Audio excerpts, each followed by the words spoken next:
A partir de este momento, en Madero FM, los invitamos a escuchar Perspectivas con Guillermo Holzman y Percival Madero, un análisis de la actualidad nacional e internacional. Perspectivas, a esta hora en Madero FM. Bienvenidos.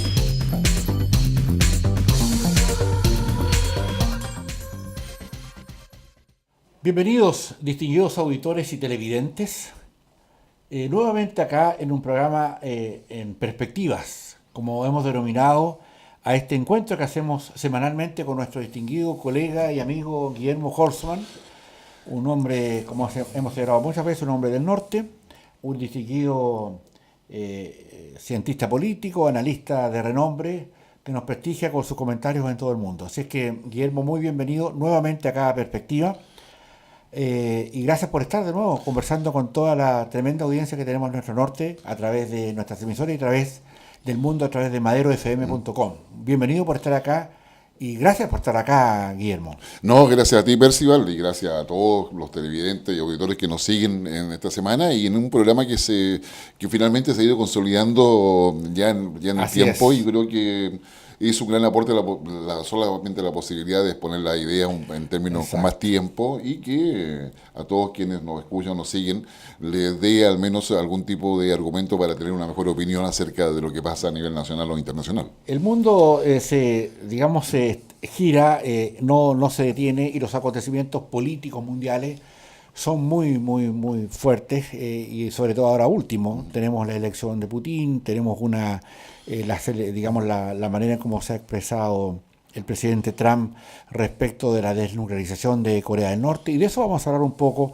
porque tiene que ver más bien con si lo que estamos viviendo hoy día es una amenaza nuclear, por lo que está pasando particularmente en Corea del Norte, o con Irán, o es un juego de poder. ¿Frente a qué estamos hoy día? Porque aparentemente, mi distinguido Guillermo, la geopolítica, y los acuerdos mundiales que estamos hoy en presencia apuntan a entender que se quiere de alguna forma bajar la presión de problemas nucleares, pero también hay una incidencia enorme de lo que tiene que decir China y lo que tiene que decir Estados Unidos respecto a esto, por cuanto los juegos de poderes aparentemente pasan por la decisión de ellos y los intereses futuros que ellos tengan en el plano del mundo. Exactamente, y además esto en un contexto de globalización. La globalización supone de 1989 en adelante, cuando se desintegra la Unión Soviética, de que el nivel de interdependencia de todos los países aumenta considerablemente. ¿Quiénes son los que tienen mayor autonomía? Los que poseen una capacidad de autosustentabilidad económica en los países, los que tienen un poder militar que es irrefutable, como es el caso evidente de Estados Unidos, por ejemplo, y eso ya configura la idea de que, no obstante que la globalización parecía ser que nos hace a todos iguales, finalmente hay otros más iguales que el resto. Claro, y primos interpares. Claro, y eso se refleja hoy en día. Hoy en día, el mundo geopolítico, geoestratégico y geoeconómico se mueve alrededor de tres pivotes principales. Uno es China, con un Jinping que es un presidente ya vitalicio. Exacto. Conforme la reforma de la Constitución que se aprobó hace una semana atrás. Así es. O sea, puede ser presidente por vida. Exactamente. Un país comunista que actúa como el mejor capitalista del mundo. Con economías neoliberales. Exactamente. Cosa que era impensable y lo hemos conversado en más de alguna oportunidad acá en el siglo XX. Rompe todos los paradigmas que uno aprendió en los estudios en el siglo pasado. Está Estados Unidos, que increíblemente está hoy día conducido por Donald Trump, un empresario que cuando empezó la carrera presidencial, allá por el 2015, todos los diarios lo tenían como una suerte de payaso, si se quiere, sí. Como una persona que era de la farándula. De hecho, un diario famoso colocaba la noticia de Trump de términos políticos en las páginas de farándula y no en las páginas políticas. Sin embargo, Donald Trump deja atrás a a más de una docena de precandidatos presidenciales del Partido Republicano, se impone entre el Partido Republicano y finalmente le gana a Hillary Clinton en una reñida, digamos, elección, donde Hillary saca más votos, pero no los suficientes votos electorales que los tenía Donald Trump para ser presidente de Estados Unidos. Así es. Sacan los más votos ciudadanos, pero no los votos electorales por el sistema electoral estadounidense. Había desconfianza también digamos, en el establishment americano respecto a que la inexperiencia de Trump le iba a jugar en contra. Sin embargo, logró ser presidente de Estados Unidos. Exactamente, y eso digamos, vale algo, es decir, Exacto, sin duda. Donald Trump claramente no es un versado en temas políticos ni internacionales. Por lo tanto, no se le puede pedir o esperar que él siga la moda. Por el contrario, él está contra el establishment, como tú bien señalabas, y ese estar contra el establishment lo lleva a una crítica permanente, y mucho de eso está hoy día orientando su accionar. Y el tercer actor es Rusia, con Vladimir Putin, que ya acaba de asumir su cuarto periodo a la cabeza de lo que hoy día es Rusia y la comunidad de Estados independientes, porque Rusia tiene toda una zona de influencia en Europa del Este y parte de Asia. Y con un 76% de respaldo popular. Impresionante, claro, impresionantemente, exactamente un 76%, y tiene mucho que ver con lo que significa su liderazgo, pero también con el trabajo realizado en los 3 últimos periodos de neutralizar cualquier oposición, es decir, frente a la inexistencia de alternativas reales. En definitiva, Vladimir Putin capitaliza todo eso en esa votación impresionante que saca y que es incuestionable. Ustedes dirán, bueno, esos son los 3 pivotes, y probablemente ustedes pregunten, bueno, ¿y qué pasa con Europa? Europa, claro, está, yo diría, en un segundo nivel, con una Inglaterra complicada con el Brexit, la salida, con una Unión Europea además complicada por la salida del Reino Unido, una Alemania que a Angela Merkel le ha costado hacer gobierno, le costó meses después llegar a un acuerdo para hacer gobierno. Ella también va por su cuarto periodo al mando de Alemania. ¿Ya? Una Theresa May, en el caso del Reino Unido, que llega por secretaría a ser primera ministra. Ya, digamos, no llega por la voluntad popular, sino que por secretaría. Un Macron en Francia que aparece de la nada, y ese aparecer de la nada significa otro partido político, y de paso deja absolutamente en el suelo y muy disminuido tanto a la derecha francesa y particularmente a la izquierda francesa.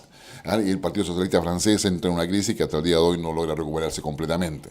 Entonces tenemos digamos, esta Europa que trata de poder sobrevivir y ver cómo se enfrenta, teniendo la OTAN, como tú mencionabas, en el vínculo directo con Estados Unidos, y que va avanzando digamos, dentro de este ajedrez mundial muy lentamente. Rusia se dedica a la energía.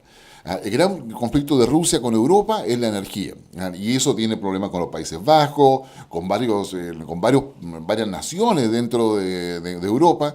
Tiene un trato privilegiado con Grecia, con Turquía, a la cual le va a construir una planta nuclear. En consecuencia, Rusia tiene, yo diría, una posición de conflictividad bastante intensa con Europa, sin dejar de lado el tema de Crimea, la anexión que hace Rusia de Crimea, ni la situación de Ucrania, que no es tampoco fácil. A China le interesa Europa, y China está negociando con Europa, y quiere avanzar en lo que son los intereses europeos.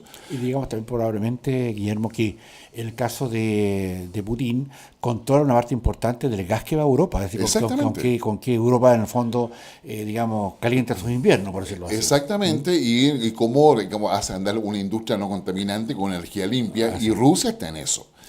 Rusia está en eso, y Rusia se quiere transformar en el gran abastecedor de energía para Europa y también para China. Entonces acá hay un juego que es difícil comprenderlo, pero que es necesario tener en la mente para poder conversar sobre Siria, para poder conversar sobre Corea del Norte, para poder conversar sobre Irán, porque ese es el tablero que hoy día se está jugando, y es donde efectivamente, más que una amenaza nuclear, para volver a lo que tú me preguntabas inicialmente, tenemos un juego de poder donde se está definiendo qué cosa va a pasar en el resto de este siglo XXI. Un siglo XXI que estamos ya en la segunda década, y que conforme se resuelva hoy día, digamos, en este proceso de negociaciones muy complejo que tenemos, va a definir qué va a pasar a futuro, y nos vamos para países como los nuestros, como Chile, los países de América Latina. Vamos a tener que tomar decisiones estratégicas relevantes, conforme sea, ¿no es cierto?, el juego de poder que ahí se dé. Sobre todo porque tenemos un tema también que pasa, distinguidos auditores y televidentes, por una circunstancia muy especial. que tiene que ver con en que el crecimiento de China, para a la mirada de todos de los analistas más importantes, indican que el año 2030 tendría ya una economía bastante superior a la norteamericana.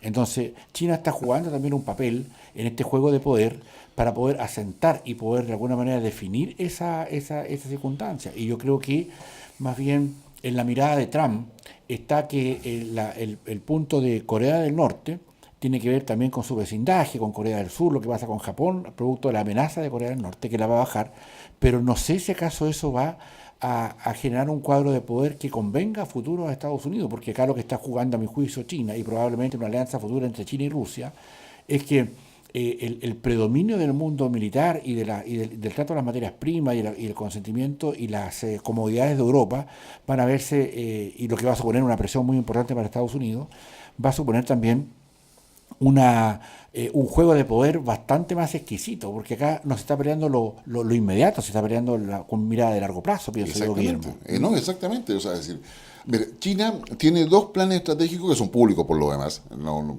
aquí nada que sea secreto.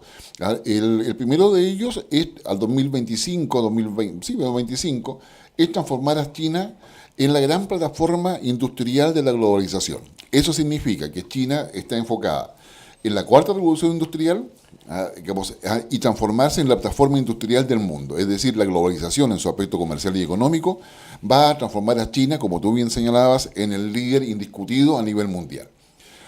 Dentro de eso, el segundo plan estratégico de China va orientado a que al 2030 China, va a tener las rutas de comercialización terrestre y marítimas, emulando lo que era la ruta de la seda, que le permite llegar por todo lo que es el norte de África, Medio Oriente y entrada por Turquía, para poder vender todos sus productos en Europa.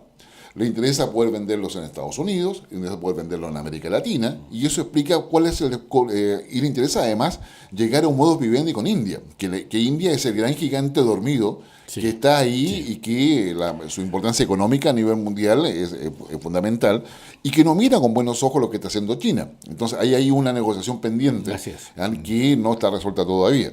Y ahí tenemos, yo diría, los elementos para entender por qué China tiene guarda silencio, es muy silenciosa en su diplomacia, pero tiene todos esos tentáculos, que lo ha ido avanzando, y no es casualidad que el presidente de China haya venido Jinping 2 veces en los últimos 5 años a América Latina, y una de ellas por lo menos a Chile. Estuvo acá, sin duda. Ahora, Guillermo, toda esta segunda reunión que aparece como introspectiva dentro de lo que estamos acostumbrados a ver dentro de las negociaciones de juegos de poder, esta segunda visita que le hace el presidente norcoreano a China, tiene que ver con una previa que va a hacer, Donald Trump antes de firmar el tratado. ¿Cómo ves tú eso? ¿Qué quiere finalmente China de Corea del Norte, y cuáles son los elementos que podría establecer Corea del Norte para firmar una desnuclearización, que en el fondo es lo que le interesa a Estados Unidos? Sí, a ver, lo que tenemos hasta el minuto es el compromiso de Corea del Norte de no realizar más ensayos balísticos ni nucleares. Eso es el único compromiso que está hasta ahora, y se esperaría que en la reunión con Donald Trump se pudiese avanzar a un proceso de desnuclearización. ¿Qué cosa ha pasado acá? Corea del Norte se sienta a conversar porque China lo presiona. Corea del Norte depende en términos de energía de Rusia y en términos de alimentos, para decirlo en términos muy simples, de China. Es decir, China ha presionado de tal forma a Corea del Norte que finalmente Kim Jong-un se reúne con el presidente de China, y ahora hace unos días atrás una segunda reunión. ¿Ya? ¿Y por qué sucede eso? Porque el despliegue que empezó a hacer Estados Unidos en todo el mar de China alrededor de Corea empieza a ser complicado para China en estos dos planes estratégicos que yo te comento. Este plan de transformarse en plataforma industrial y en establecer la ruta de la seda para poder entrar al resto del mundo. ¿Por qué? Porque dado la amenaza que empieza a hacer Corea del Norte con la posibilidad de que tenga misiles balísticos, que pueda colocar una ojiva nuclear en uno de ellos, finalmente lleva a Estados Unidos a colocar su escudo antimisiles en Corea del Sur.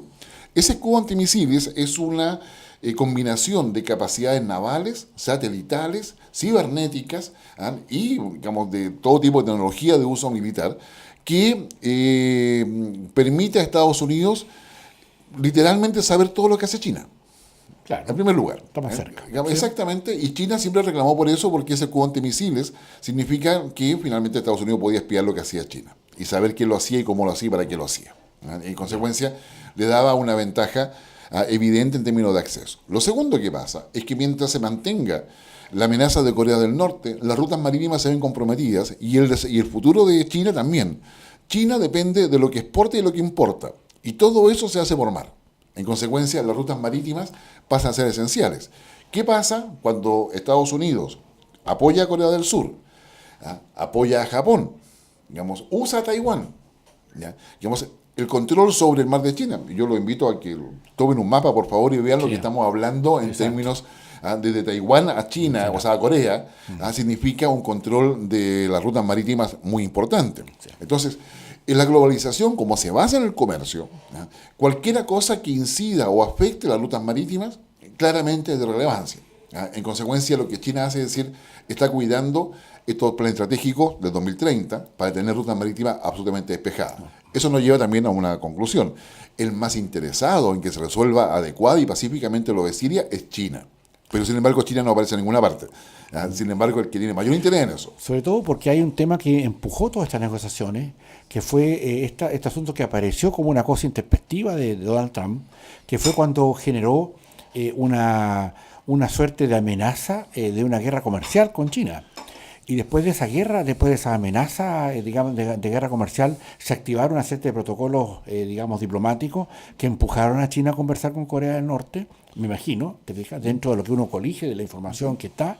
Y también está toda una clara relación en que hoy día, digamos, China lo que busca es, desde mi perspectiva, generar, digamos, aquietar sus aguas para que no haya tanta bulla cerca de él y que este compromiso del presidente chino con el presidente de Corea del Norte también apunta a entregarle más facilidades para que Corea del Norte, más allá de su armamento, más allá de su pobreza, digamos, de sus habitantes en general, también participe en escalas de mayor dignidad humana internamente dentro de ese país. Parece que el presidente Kim, el presidente digamos, de Corea del Norte, apunta también a esa búsqueda. Digamos. O sea, digamos, Corea del Norte no tiene otra posibilidad para sobrevivir, digamos, en este esquema, que aceptar las condiciones de China, porque si no, no tiene alimento y la calidad de vida de sus habitantes se deteriora, digamos, en forma importante al punto de poder llegar a una crisis humanitaria. O sea, digamos, es así de simple. Entonces, digamos, China finalmente hace valer a todo eso. Y tú tienes mucha razón en una cosa. ¿Por qué China hace todo ello? Porque lo que está detrás de la negociación real tiene que ver con la propiedad intelectual y tiene que ver, ¿no es cierto?, con que si China quiere ser la plataforma industrial, todo lo que fabrica la industria china, sea de la tercera o cuarta revolución industrial, finalmente va a tener que pagar las patentes, porque eso o lo obtuvo sin pagarlas, digamos, las copió sin permiso, y todo eso es lo que se quiere regularizar y tiene que llegarse a un acuerdo con Estados Unidos. Para Estados Unidos, para Donald Trump particularmente, que tiene su lema América Primero, lo que quiere es que si China paga las patentes, ya va a ser un competidor mucho más leal, ¿ya? Porque claro, digamos, si tú fabricas una cosa, tú, digamos, en Estados Unidos tienes que financiar la investigación para poder crear, digamos, ese artefacto, toda la línea de producción y después llegar hasta el precio de venta. Pero China solamente se ahorra eso. Claro, solamente fabrica y vende, pero no hace la investigación previa. En consecuencia no paga la patente. Y eso es lo que está detrás de la negociación que tiene Estados Unidos. Y todo lo que está hoy día pasando con Corea del Norte va orientado hacia eso. A la negociación mayor, y por eso decimos que acá, conforme se comporten Rusia, China y Estados Unidos, va a definir lo que va a pasar con la globalización de aquí en adelante. Para los chinos, hoy día, es tratar de estirar lo más posible esta negociación, esperando noviembre, que es la elección de medio tiempo en Estados Unidos, donde se renueva una parte del Senado y una parte de la Cámara de Representantes. Y la gran duda es que si el Partido Demócrata logra tomar el control de ambas, o de una al menos, la posibilidad de reelección de Donald Trump, que ya anunció que quería ir a la reelección, disminuye considerablemente. Y ahí es muy distinto tener un Donald Trump por 4 años, que significaría un paréntesis, a tenerlo por 8, que ya define una estrategia. Exacto. Entonces, eso es el juego que está hoy día a nivel mundial. Ahora, Donald Trump, con su lógica de Estados Unidos primero, generó y recepcionó un sentimiento enorme dentro de Estados Unidos que muchas veces en el resto de Occidente no se tiene mucho en consideración. Todo esto que está señalando respecto del pago de patentes, por cómo se ha, disminuido la influencia americana en términos de núcleo geopolítico, ¿te fijas?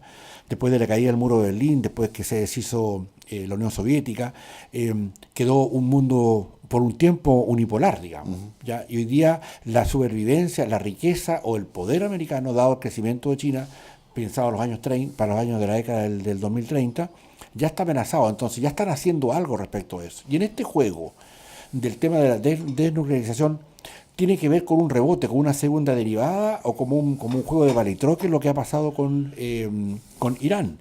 Porque aparentemente quiere aprovechar la fuerza de la desnuclearización en Corea del Norte para exigirla en Irán, que creo que no la tenía tan controlada, y por eso lo que ha pasado ayer o anteayer de estos días, en uno de estos días, pasa también porque Estados Unidos quiere también dejar controlado esa parte, porque geopolíticamente le interesa mucho más también tenerla más cubierta. Sí. A ver, yo creo con el tema con Irán, que también tiene que ver con la relación con China, aunque debemos entenderlo que nada acá está desconectado. Exacto. Donald Trump, desde la campaña, criticó mucho el acuerdo nuclear con Irán. El acuerdo nuclear con Irán establecía de que... Que lo hizo Obama. Exactamente. Bueno, digamos, Donald Trump es anti-Obama y justifica muchas cosas criticando mucho a Obama.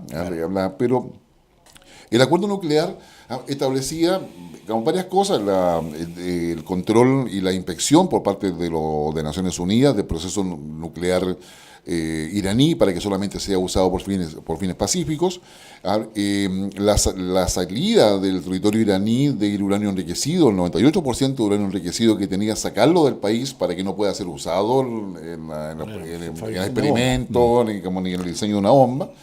¿Ya? A cambio de eso, se le levantaron las sanciones económicas a Irán.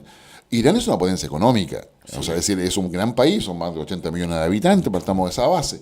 Es uno de los principales exportadores de petróleo. A raíz de que se le levanta el embargo, Irán vuelve nuevamente a ofrecer el petróleo al mundo, se le permite, y se le accede a las cuentas que estaban embargadas, que eran más de 100.000 billones de dólares. ¿Ya? Entonces, la crítica que había a ese acuerdo era que lo otro es que el acuerdo se establece por 15 años. Y la crítica que hay a ese acuerdo es que lo que va a pasar, esa es la posición de Israel particularmente, que lidera la oposición a ese acuerdo, es que Irán se va a recuperar económicamente, va a tener los recursos necesarios para después seguir con su plan nuclear, que va a poder hacer investigación, y después lo que va a construir va a ser peor de lo que tenía. Porque ahora lo tiene que construir por partes, dado todos los embargos que tiene. Esa es la posición. ¿Qué cosa se dejó fuera de ese acuerdo? Se dejó fuera el tema de los misiles balísticos, se dejó fuera la investigación científica, que son los elementos básicos, y se dejó fuera una mención específica al apoyo que Irán le daba a grupos terroristas en el mundo. ¿Ya? Esos 3 elementos es los que Donald Trump en enero de este año empieza a exigir que si vamos a revisar el acuerdo con Irán, que se revisa cada 120 días, ¿ya? Si lo vamos a revisar, tiene que estar esto. Los otros países que son los miembros permanentes del Consejo de Seguridad de Naciones Unidas, más Alemania, dicen que no nos metamos en eso porque tenemos ya un statu quo que está con estos 15 años, enfoquémonos en que esto se cumpla. Pero hay una cosa que cambia. Hezbollah, que es un grupo terrorista reconocido, ganó elecciones en Líbano. Así es. Ganó elecciones en Líbano, con el apoyo de Irán. Irán, a su vez, ha generado una relación preocupante para Estados Unidos con Emiratos Árabes Unidos. Arabia Saudita está preocupada del apoyo de Irán a los grupos terroristas en Yemen, en África. África del Norte. Bien. ¿Ya? Entonces, hay una actividad de Irán, ¿ah?, que no está controlada por el acuerdo y que Irán sigue sosteniendo y realizando. Que es lo que complica y de alguna manera le causa escozor a Trump, porque en el fondo quiere controlar toda esa parte. Exactamente, por porque el petróleo y por todas esas circunstancias. Claro, y porque unas promesas de Trump era luchar contra el terrorismo. Ahora, dentro de eso está todos los intereses económicos que hay. Ahora, la decisión de Trump pone en duda, por ejemplo, inversiones y acuerdos ya financieros de empresas francesas por más de casi 5.000 millones de dólares.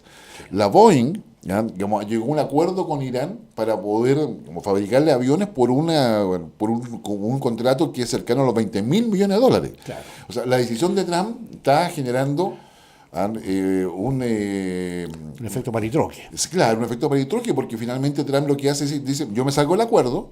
Europa dice, nosotros seguiremos negociando, ok, ustedes hagan lo que quieran, dice Trump, pero yo le pongo las sanciones a Irán. En consecuencia, digamos, la sanción implica que cualquier empresa en los Estados Unidos no puede negociar con Irán. Claro. Ni Irán, vamos a hacerlo con bancos o sistema financiero comercial estadounidense. Le corta el oxígeno. Claro. Y yo creo que debemos entender que para los países no tener el apoyo de Estados Unidos, dado la potencia que es, Claro. Más allá de lo que uno piensa de Donald Trump, estos son datos, sí. Claramente es un golpe duro y lleva a la necesidad de poder, ¿no es cierto?, y ver cómo se va a solucionar. Porque Trump no cerró la puerta completamente. Dijo, yo estoy dispuesto a seguir conversando, pero esto tiene que estar acá, tiene que asegurarme que Irán no va a apoyar grupos terroristas, y tiene que ser controlado, auditado, si te gusta.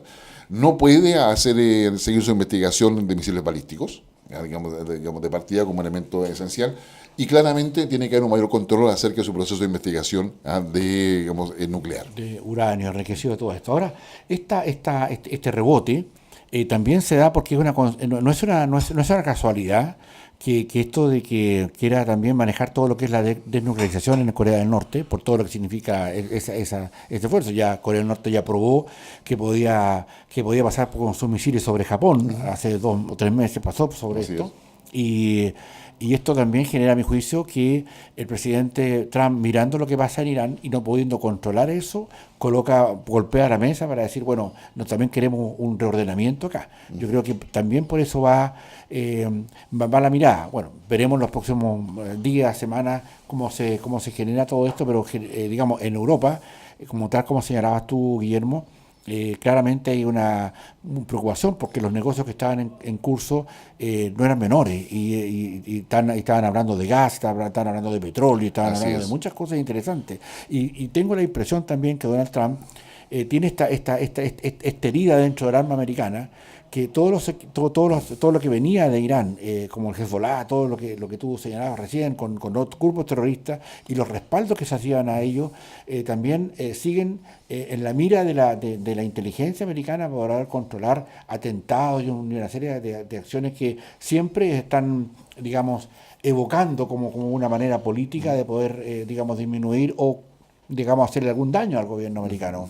Exactamente, o sea, digamos, hay acá cosas bastante claras a partir de lo que tú me estás diciendo. O sea, el gobierno de Estados Unidos está por los halcones.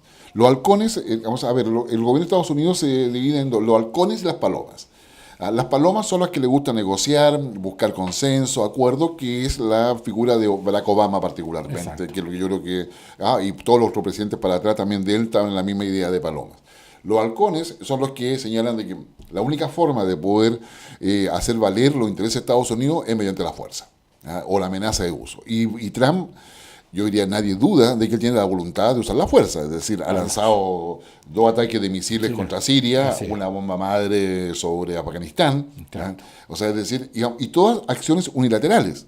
Claro, él la decide por sí. Por sí, y la vista, y la vista resto, si es exacto, que. ¿Ya? Exacto. Entonces, yo diría, nadie duda de que Estados Unidos tiene la voluntad de usar la fuerza, y eso es un argumento, créanme, bastante creíble y bastante decidor en las relaciones internacionales. Trump está haciendo lo que él mejor sabe hacer, negociar a como dé lugar para conseguir un objetivo que él quiere. Y que es el objetivo que aparentemente el pueblo norteamericano reclama.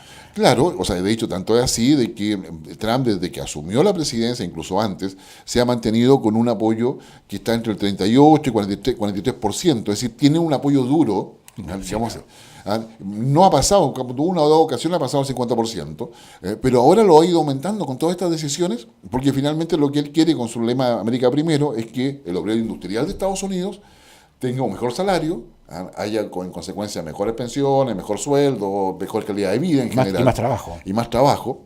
Y que si le exige a China que pague las patentes, significa que las empresas estadounidenses que se fueron a China porque el coste de producción era menor, porque pagaban menos, finalmente podían volver a Estados Unidos y fabricar desde Estados Unidos. Y por esa razón, Donald Trump se ha salido del TPP, del Trans-Pacific Partnership, se ha salido del Acuerdo de París de cambio climático, y así ha ido abandonando y revisando el Tratado de Libre Comercio, porque ese es su objetivo. Gracias. Dejamos fuera de toda teoría, yo te diría, de relaciones internacionales.